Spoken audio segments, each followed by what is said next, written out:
In the school where I'm from, it's really hard to access exam papers, so I made a better way to do it and started selling it. So I got into tech through hackathons, and now I'm at a VC firm in San Francisco.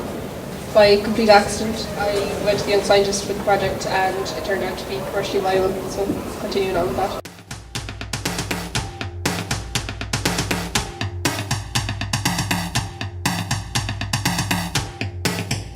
If each of you had sort of one single piece of advice to give to anyone who is thinking of getting into this sort of area of things, what would that single piece of advice be? Don't be so afraid of all the bad things that could go wrong, because if you just keep thinking about it, you'll just keep thinking about it forever and you won't actually do anything. So I think it's a good piece of advice is just to go for it and hope for the best. I agree with that actually, and to just be fearless, and you don't really have much to lose, especially if you're online or anything.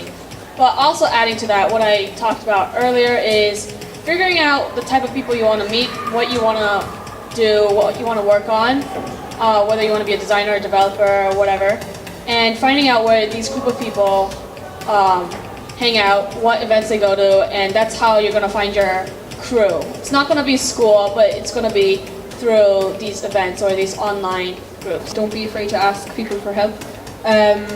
I suppose in the startup world, people are like, oh, you have to be able to do it yourself and do everything on your own, but a lot of people are very willing to help, and especially willing to help young people with ideas that really want to progress them. So just ask, because people generally will help you.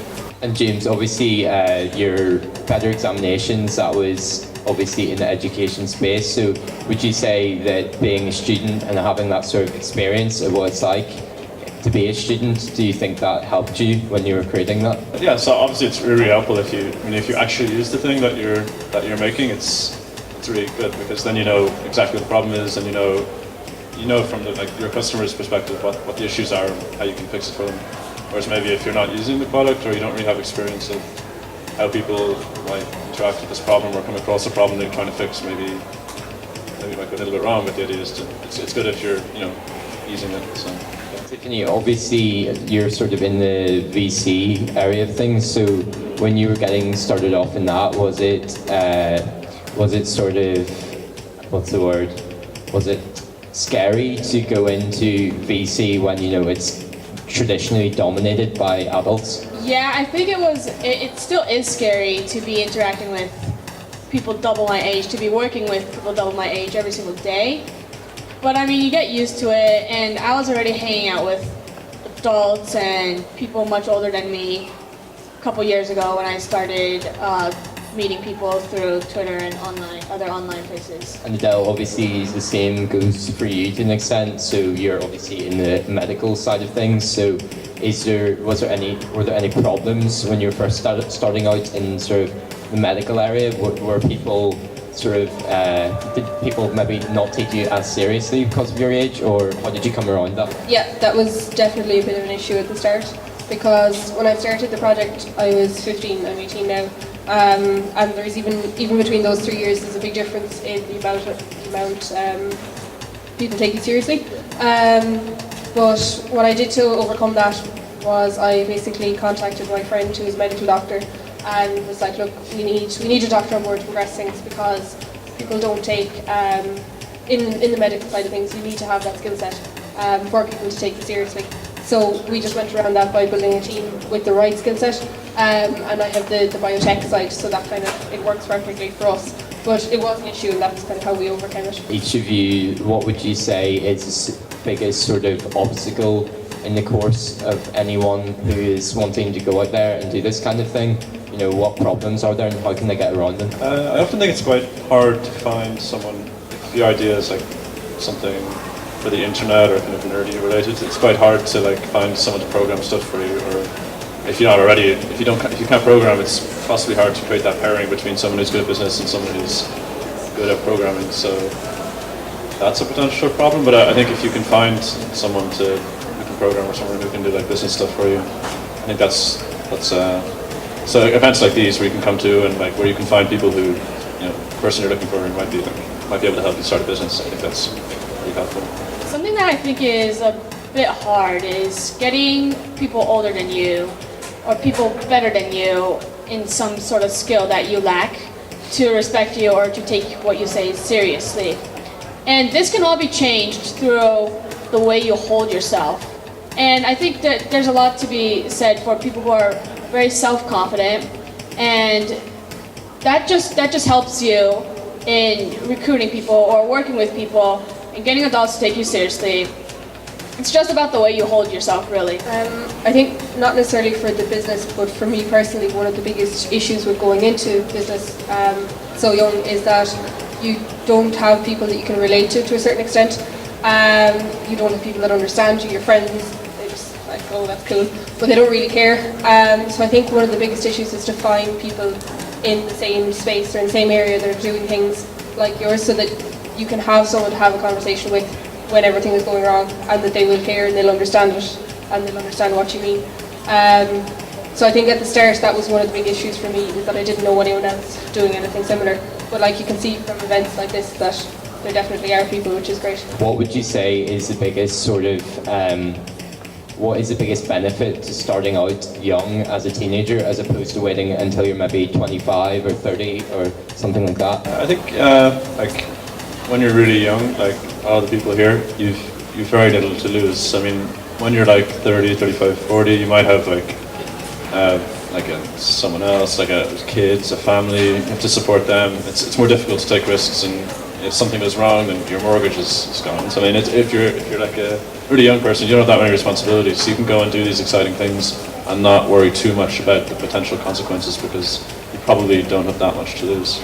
Or many people, like a lot of people, depending on you to make money for them or whatever. So I agree with what James said, and I also think if you're young and you're trying to start something, trying to build a company, anything like that, a lot of people are willing to help you out, especially if you're young. And just don't be scared of asking for help, like what Del said earlier. And just go out there, make something, ask for help, talk to adults, ask for feedback, whatnot. But just being that adults will help you out, really, if you ask for it. Yeah, definitely. And another thing is as well, you have a lot more flexibility when you're young. Personally, at the moment, I'm in university, so that means that like I have to go to labs. So I have certain set classes that I have to go to, but the rest of the week I'm reasonably flexible to do things like this, and that means that I can kind of have the best of both worlds. Which I suppose if you were 25 or 30 working in a multinational company, you wouldn't have that flexibility. So I suppose that's probably one of the main advantages. And as well as that, people are very open to helping you when you're young, because it shows that you have a lot of initiative and you have great passion for what you want to do, and you know they want to help people like that. So does anyone have any questions for our speakers? You talked about how it's quite difficult to find people to agree with you. How important is it to actually find someone who shares an interest in what you're doing and is willing to help you achieve that? Hugely important. I think that in some cases is the difference between continuing on and giving up your idea. That might be an extreme example, but if you're there on a day, literally everything is going wrong, funding you hoped you didn't get, nothing is working out. If you have someone you can turn around and talk about it to, that understands you and understands your problem, it makes it a lot easier, because two heads are always better than one. And I found that with Outbox, the incubator I was in last summer. So through that, 120 girls went through it over the 6 weeks, and I was there for the full 6, so I got to meet 120 like-minded people of the same age with the same problems, and you can always reach out to them and say what your problems are, what your highlights are, and it's great to just have that kind of network. And it's a network that you can really relate to as well, which is very important, I think. Yeah, hugely important. You've all been working for quite a while and getting a bit of success, but what continues to be your main motivators? So I think it's really motivating when when something good happens. It may not be a big, huge good thing, but it may be like a little thing. Maybe someone buys something, or someone expresses interest in whatever you're doing, or I think maybe it's just really motivating when someone says, "Oh, that really helped me with my exams," or someone tweets that that really helped me get that grade or whatever. I think that's really motivating. So I think it's motivating when people tell you that they're enjoying using what you're making. So my motivation is that I want to help make people's lives simpler and easier and more connected. So that's why I'm working at a VC firm, and we're investing in consumer tech startups that are focusing on solving this problem and just working on that.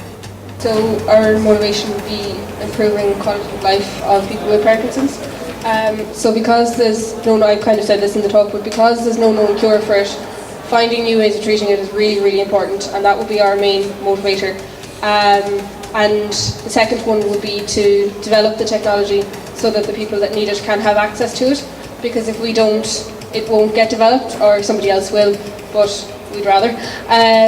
So we really need to get the technology to the people that need it, because the results we got from our study were phenomenally high, and the improvement in quality of life that we can provide to people from that is just too good not to do something great with, I think.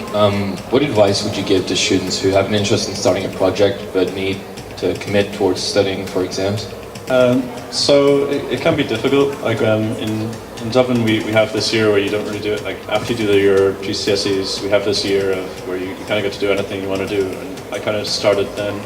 But I think I think if you've got studying exams to do as well, I think if you just kind of balance your time, you could do like an hour or two in the weekends or whatever of working on this project, and then I think really just the whole thing is just trying to balance your time properly, not spending too much time studying. Because it's unhelpful to spend like all your time studying as well, because then you just you have to balance your time and do things that you like doing as well, and do things that you find fun.